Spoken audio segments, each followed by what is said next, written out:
ڕێکخراوی ڕۆشنەگری بۆ پەیداکردنی دیموکراسی بە هاوکاری مەکتەبە ڕێکخراوە دیموکراتیەکان بۆردی جەماوەری وەرکشۆپێک لەژێر ناونیشانی سۆشیال میدیا سەکۆیەک بۆ هۆشیاربوونێ بۆ ژمارەیەک لە کادری یەکێتی لە کۆمیتەی ڕێخستنی بەردەڕەش ڕێکخرا.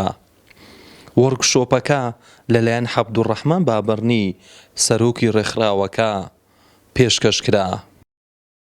ئەو پرۆژەمە ناوەوی سوشیال میدیا سەکوێک بۆ هۆشیارکردنێ کو پرۆژەکەش لای مەکتەبە ڕێکخراوی دیموکراتی بوردە جەماری و NGO-کان ناوەندا دهۆک و تێدا پاڵپشتیکردن.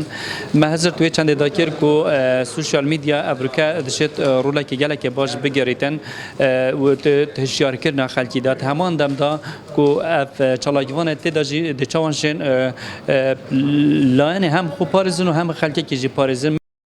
بەشداربووانی وەرکشۆپەکە بە گرنگی لە پرۆژەکە دەڕوانن و دەڵێن ئەم وەرکشۆپەیە گرنگیەکی تایبەتی هەیە بۆ چالاکوانانی مەدەنی و کادری سیاسی. ڕێکخراوی ڕۆشنگری ئەمڕۆ خۆلێکی یاخۆت وەرکشۆپێکی یەک ڕۆژی بۆمان کردەوە بۆ وشیاربوون لە ئاستی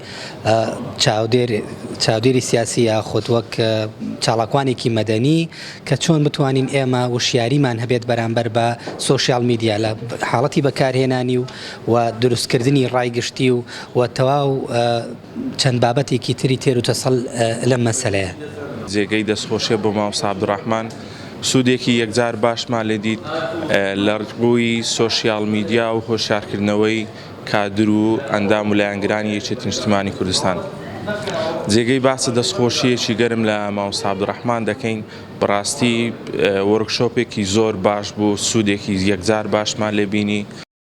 ڕێکخراوی ڕۆشنەگەری بۆ پەیداکردنی دیموکراسی وەرکشۆپێکی یەک ڕۆژە بۆ ژمارەیەک کادری یەکێتی ڕێخست. دواتر بڕوانامەی بەشداربوونی وەرکشۆپەکە لەلایەن ڕێکخراوەکە پێشکەش بە ئامادەبووان کرا. محەممەد جەلیل، کەناڵی بادینان، بەردەڕەش.